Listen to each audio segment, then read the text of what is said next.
I wanted to share something I've been thinking about over the last few weeks, and that question is in business, should you go solo or should you get a business partner?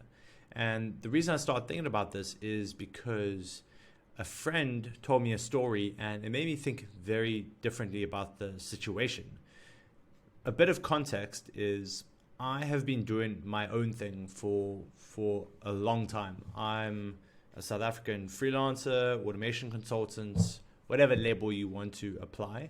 And I've been doing this since 2016, as I was saying, and I've done very well. I've become top ranked as a freelancer and made good and lots of money doing this for people.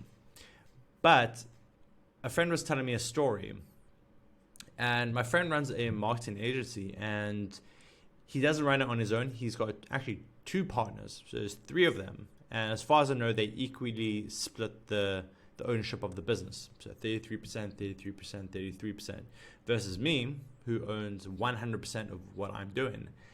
And it made me think because I said to him, what made you decide to go with the partnership? I think I just asked him how he felt about it and how he had found it the last few years. And I said it sounded stressful, how much he had to manage. And he said to me, well, firstly, he loves it. He loves that high intensity and those kind of like stressful situations and trying to scale a business and everything. But he also said something to me along the lines of he would have never got the business to where it is right now. And he's on the cusp of a very, very big milestone. And he said he would never have built the business to where it is if he had been going at this alone. And that made me think, just that one quick throwaway comment essentially about my business, because I've been doing everything myself. And that's what brought up that question of, should I go with the rest of my business solo or get a business partner?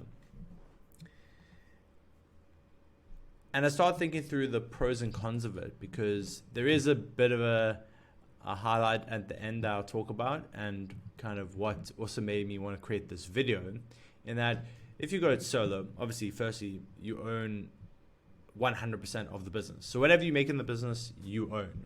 And that also means you have freedom. You don't have any accountability to anyone. You don't have anyone checking in on you, telling you what to do, for example.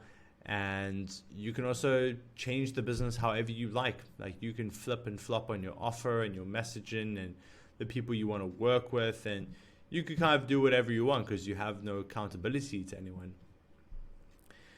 Obviously, there is the argument that you can find accountability in another place. You could find it through mentorship groups or coaches, or you could find it through accountability buddies, for example.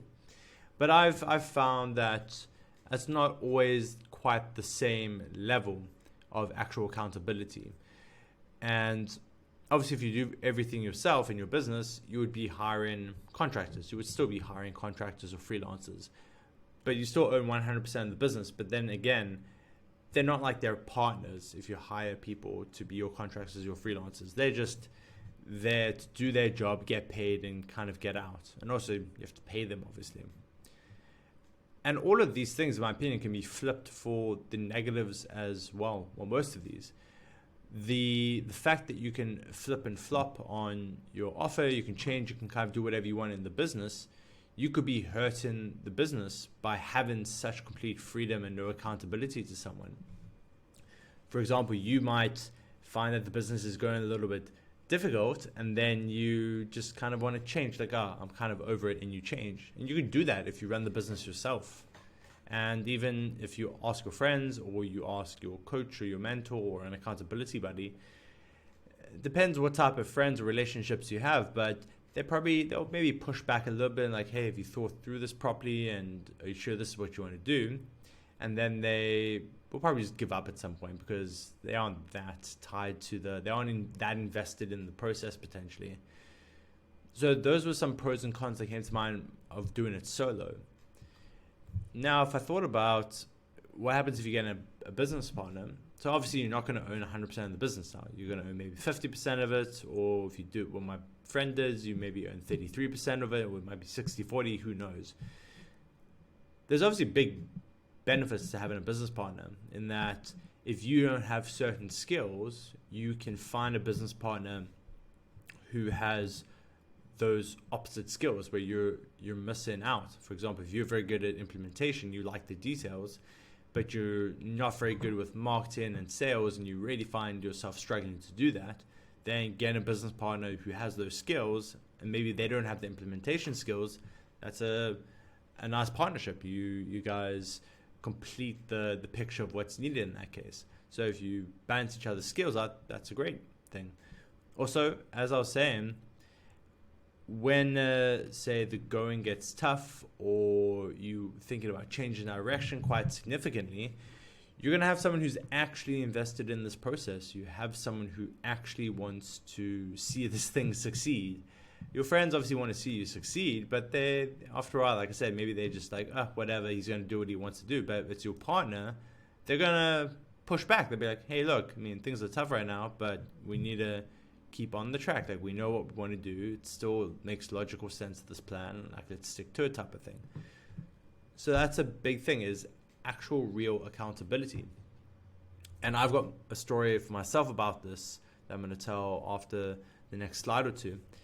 And there's also, I was thinking about it as I was just noting down for the slides, that obviously there's things about funding. Let's say you don't have initial capital to get started on something, and you partner with someone who does have funds. Well, then now you have the ability to actually start that business. Obviously, if you're starting something in the online space, like a freelancing or a social media marketing agency, it's probably not very high expenses. Like, if you really worry about a couple of $100 that you need to get started, you could probably just go get a part-time job somewhere, anywhere, McDonald's, a convenience store, maybe Uber. Like, that would probably get you that cash. But maybe there's something more significant you want to get started with, and then you would need actual funding. But then ideally, they also have that balance of skills. This is just me talking through things as I've thought of them, by the way. I've never gone fully down that route, but these are just things I've been thinking about, and I just want to document that. And then you also have more hands on deck. So if there's two of you, and let's say you need to do a lot of outreach at the start of the business to get it rolling, that can be very hard to motivate yourself to do that potentially, or you really want to move fast. So if you have more people involved in the process, you can double that volume easy peasy, and you know that other people should be as invested as you are, and you're also supporting each other, pushing each other, etc.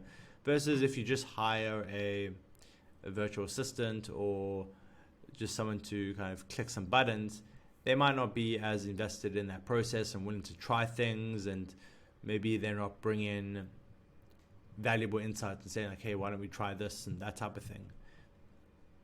Then you could also say, for having a partner, you get also introduced to all their connections, their network as well, so that could bring on good opportunities that makes the business grow even faster. You never really know. Again, you could say the same thing. You get that from going to networking groups or joining mentoring programs and that type of thing. But these are all just ideas to think about, and that I've been thinking about. And it's all, again, tied to that statement my friend said of, he would have never got the business to where he is right now if he hadn't had those partners. And a big thing I think about that is the fact that it is the accountability. And just to give a example, this helped me kind of solidify it a little bit more. Let's say you have a situation that you are the 100% owner of the business, and you're making 10 grand a month. That's that golden milestone for most people. You're making 10,000. That's straight into your pocket. So what is interesting though about if you go in with a business partner, so if you are 50-50 with someone, to get to that same 10K take home, you need to be making $20,000 a month. So you have to make quite a substantially bigger business to get to the same level of revenue if you had to go it on your own. But obviously the question is, would you get to that 10,000 on your own? And taking a step further to situation 3 here, let's say you scale that business to $50,000 a month. Now you're personally taking $25,000. Your share of the business is $25,000, which is obviously a lot bigger than the $10,000 a month. The question is, could you get to that $25,000 or that $50,000 on your own? And if the question is no, this is where I start to think about the pros of having a business partner, because if you own 100% of something that's small, you own 100%, but you're owning it of nothing that's really substantial. But if you own a smaller percentage, maybe even a substantially smaller percentage of something that's massively bigger, then you're coming out better. So it's like a balance. It's almost like the spectrum of, could you get there on your own while owning 100%? If not, and you partner with someone, the business that you guys are going to build together, would you be making more and enjoy the process more doing it together and get it to a bigger place? So it's this interesting balance. And I've had a recent real world experience with that, in that, as I was saying, I've been doing my own thing for a long, long time, of the freelancing and automation work and funnels and all that type of thing. And I've recently partnered with someone I met in a community, a mastermind community, and we put together a new offer together. And we're actually partners on this. It's not like he's just giving me ideas on my offer or I'm giving him ideas on his offer. We're doing this together. Whatever clients we bring on with this, these are our clients and this is our offer, and we're just combining our skill sets to deliver this offer. And I'm finding it so much easier for myself personally to push through a lot of mental roadblocks I've had around outreach and just taking the steps I need to take. You could say that if I'm not able to self-motivate, that's something more to worry about. But it just made me realize that when I had that real accountability of, if I don't do my part and we're not pushing each other, then we're not going to get to where we want to go. We're kind of screwing each other over properly, which isn't the same as just an accountability partner. Just an accountability partner, like I said, they'll be like, okay, make sure to do the work. They'll push you a little bit, but they're probably not really invested in the process. So that was just a couple of things I've been thinking about, and I like sharing these quick videos on just my thoughts and my journey as I'm going and I'm learning things and having realizations. And I hope you have the same realizations.